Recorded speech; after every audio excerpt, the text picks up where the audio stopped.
गुरुवे नमः। एक महात्मा जी ने चारों शिष्य को आज्ञा दिया कि गंगा नदी के उस पार में चंदन का बगीचा है, वहाँ से एक बोझा चंदन का लकड़ी लेकर के आओ। चारों शिष्य आए तो नदी के किनारे में एक ठो बैठ करके इंतजार करने लगा नाव का। दूसरा ने कहा कि उसका नदी का बड़ा पाट देख करके भयभीत हो गया कि इतना बड़ा नदी पार करेंगे कैसे। वह चला आया, कहा गुरुदेव जो है नदी का में बहुत तूफान था, बड़ी धार तीव्र था, इसलिए मुझे भय लगा। बोल ठीक है उधर बैठो। दूसरा ने नाव का आशा देखते देखते वह भी जो है 2-3 घंटा नाव का आशा देखा कि नहीं आया, बस आकर कहा गुरुदेव नावे नहीं आया तो हम जाएंगे कैसे, क्योंकि उधर बैठो। तीसरा ने केला का थम जो है काट करके लाया, उसको बांध करके उस पर तैर करके उस पार चला गया।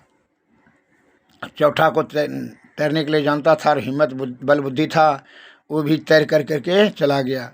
उस पार में गया तो ये दोनों तो जो है केला पर से जो आया था चढ़ करके केला के थम पर, तो वो देखा कोई चंदन के, दोनों ने देखा कि चंदन के जो है वृक्ष पर विषधर सब सांप है।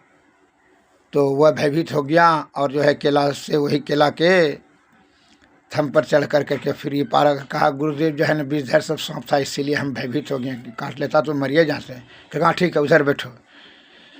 बस यही चौथा ने क्या किया कि कहा कि नहीं बिना गुरु का आज्ञा को पूरा किए हुए हम खाली लौट कर नहीं जाएंगे। मन में दृढ़ संकल्प हो गया। विचार करके वह गांव में गया और 2-4 दिन कमा करके मट्ठा और चीनी शक्कर ले लिया। मट्ठा में शक्कर मिला करके चंदन के वृक्ष पर छिट दिया और उस चारों बगल वृक्ष के निकट में एक तो वृक्ष के निकट में रख दिया।